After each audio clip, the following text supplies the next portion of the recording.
Hello दोस्तों, स्वागत है आपका हमारे YouTube channel learn English grammar में। तो आज हम आपके लिए लेकर आए हैं इंग्लिश ग्रामर का एक महत्वपूर्ण चैप्टर जिसका नाम है पार्ट्स ऑफ स्पीच। तो चलिए फिर स्टार्ट करते हैं। पार्ट्स ऑफ स्पीच पढ़ने से पहले हमें ये मालूम होना चाहिए कि पार्ट्स ऑफ स्पीच क्या है और हम इसे क्यों पढ़ते हैं। तो चलिए फिर देखते हैं। पार्ट्स ऑफ स्पीच को हम समझते हैं उसकी नाम से, जैसे कि उसका नाम है पार्ट्स ऑफ स्पीच। तो हम उसकी हिंदी निकाल कर देखते हैं। सबसे पहला शब्द है पार्ट्स, जिसका मतलब है भाग। दूसरा शब्द है ऑफ, जिसका मतलब है का। और तीसरा शब्द है स्पीच, जिसका मतलब है भाषा। और हम इसका अर्थ एक शब्द में निकालें तो भाषा के भाग या अंग, या अगर इसे हम दूसरे शब्दों में कहें तो सेंटेंस के भाग या सेंटेंस के अंग। तो चलिए हम इसे एक एग्जाम्पल से समझते हैं। एग्जाम्पल है the boy is playing cricket. इस सेंटेंस में द बॉय सब्जेक्ट है, इज़ हेल्पिंग वर्ब है, प्लेइंग एक मेन वर्ब है और क्रिकेट ऑब्जेक्ट है। तो इस सेंटेंस में जो कुछ भी दिया गया है, subject, helping verb, main verb और ऑब्जेक्ट, ये सारे के सारे भाषा के अंग हैं, यानी एक सेंटेंस के भाग हैं, उसके अंग हैं। तो जो भाषा होती है, जो सेंटेंस होता है, उसके जो भी भाग होते हैं, उन भागों को कहते हैं पार्ट्स ऑफ स्पीच। तो इन पार्ट्स ऑफ स्पीच को 7 भागों में बांटा गया है, जो कि इस प्रकार हैं: noun, pronoun, adjective, verb, adverb, preposition और कंजक्शन। ये सातों के सातों पार्ट्स ऑफ स्पीच के भाग हैं। इन्हें 7 भागों में बांटा गया है। तो अब हम डिस्कस करते हैं इसके पहले भाग यानी कि नाउन को। तो नाउन जो कि एक ऐसा भाग है जिसे बचपन में हमने खूब पढ़ा है, हमारे टीचर्स ने हमें खूब पढ़ाया है, इनकी परिभाषा भी हमें खूब याद कराई गई है। तो हम देखते हैं कि नाउन क्या है। सबसे पहले हम नाउन को समझते हैं उसकी परिभाषा से। जैसे कि इसकी परिभाषा है, noun is the name of person, place और थिंग। इट मीन्स नाउन एक नाम है किसी व्यक्ति का, किसी स्थान का या किसी वस्तु का।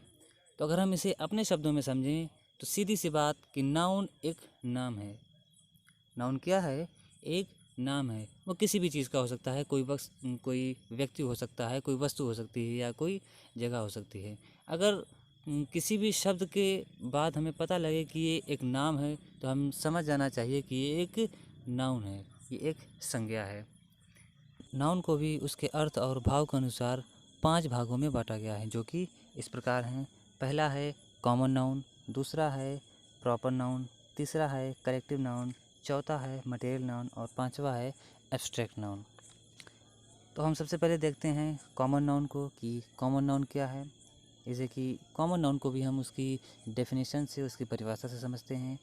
इसकी परिभाषा है, it is a common name given to a person, place और थिंग।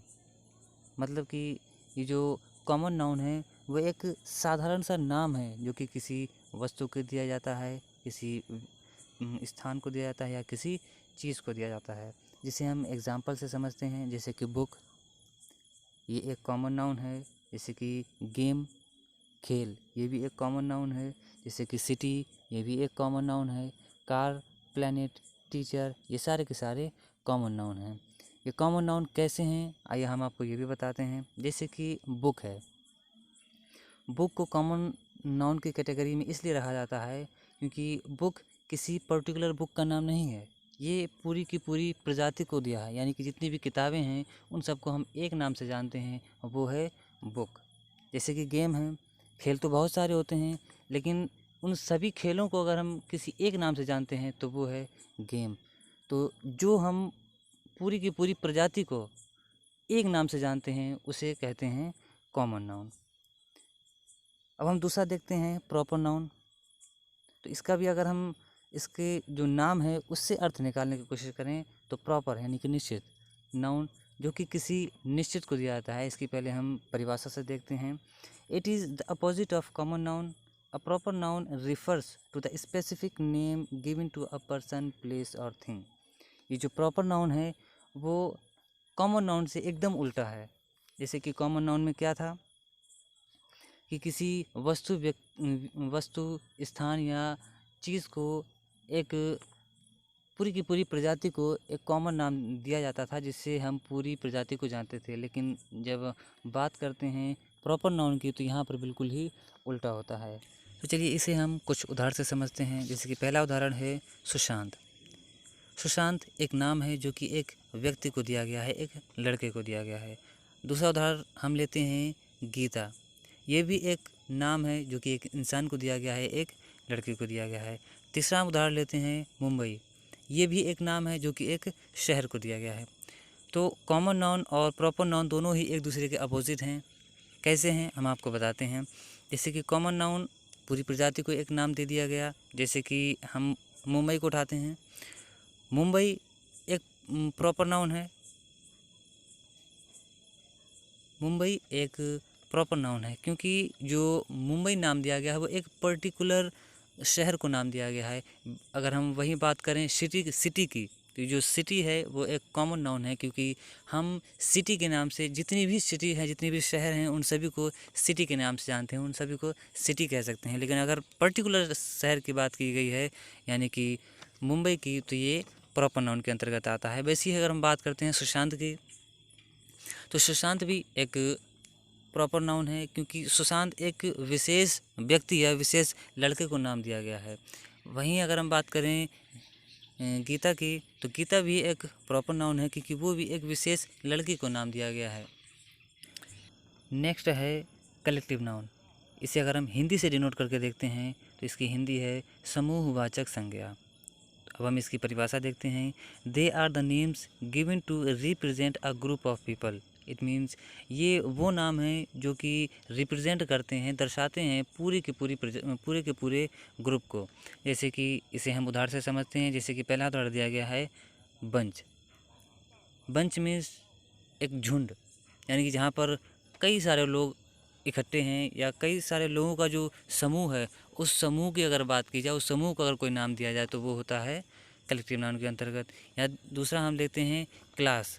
एक क्लास में कई सारे बच्चे बैठे होते हैं, गर्ल्स भी होती हैं, बॉयज़ भी होते हैं। तो ये जो क्लास है, इस क्लास शब्द को कलेक्टिव नाउन के अंतर्गत रखते हैं। और अगला उदाहरण है टीम। एक टीम जो होती है उसमें भी कई सारे मेंबर्स होते हैं। जैसे कि अगर हम बात करें क्रिकेट टीम की, तो उसमें भी 11 मेंबर्स होते हैं। अगर हम किसी और खेल की टीम की बात करें, तो जितनी भी जो टीम होती है, ये टीम शब्द है, इसे कलेक्टिव नाउन के अंतर्गत रखा गया है। अगला है गैंग।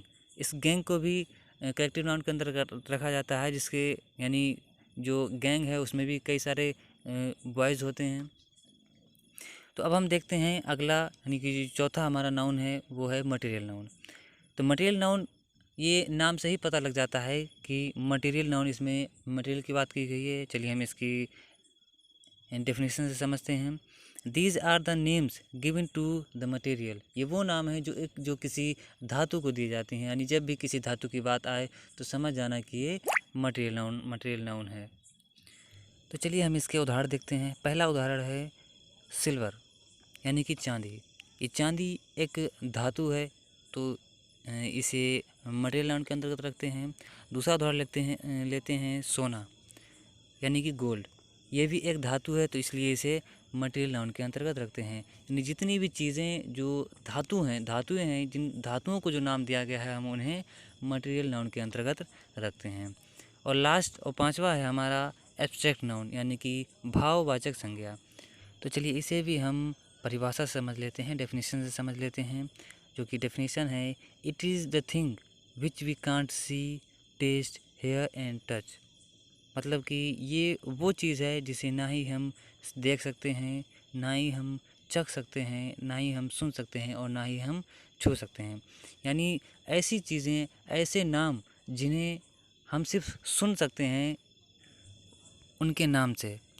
यानी कि हमारे शरीर में जो 5 सेंस ऑर्गन्स हैं, हमारे जो 5 सेंस ऑर्गन्स, उन शब्दों को जिन्हें ये पहचान नहीं पाते, उन शब्दों को एब्स्ट्रैक्ट नाउन के अंतर्गत रखा जाता है। जैसे कि लव, प्यार है लेकिन दिखाई नहीं देता, ना ही हम उसे देख सकते हैं, ना ही छू सकते हैं, और ना ही उसका स्वाद चख सकते हैं। वैसे ही नफ़रत की अगर हम बात करें, हैट्रेड की, तो वो भी ना ही दिखाई देती है, ना ही हम उसे छू सकते हैं। अगर हम बात करें गुडविल यानी कि जो हमारी अच्छी आदतें हैं या जो भी चीज़ें हैं, इन चीज़ों को हम ना ही छू सकते हैं ना ही देख सकते हैं। तो ये सारी चीज़ें एब्स्ट्रैक्ट नाउन के अंतर्गत आती हैं। और अगला उदाहरण है एब्यूज़ यानी कि गाली देना। गाली हमें बहुत बुरी लगती हैं, लेकिन क्या हम उन्हें देख सकते हैं, उन्हें छू सकते हैं? उनका हम पर कोई प्रभाव नहीं पड़ता, लेकिन उनकी जो एक्सप्रेशंस हैं उनका हमारी हमारी ज़िंदगी पर बहुत ही ज़्यादा प्रभाव पड़ता है। तो ये थे हमारे नाउन और उनके प्रकार। अब अगले वीडियो में हम समझेंगे प्रोनाउन और उनके प्रकार। सो अगर आपको हमारा ये वीडियो पसंद आया है तो उसे लाइक करें, कमेंट करें और अपने दोस्तों को ज़रूर शेयर करें। तब तो चलिए फिर मिलते हैं अगले वीडियो में, जब तक के लिए जय हिंद।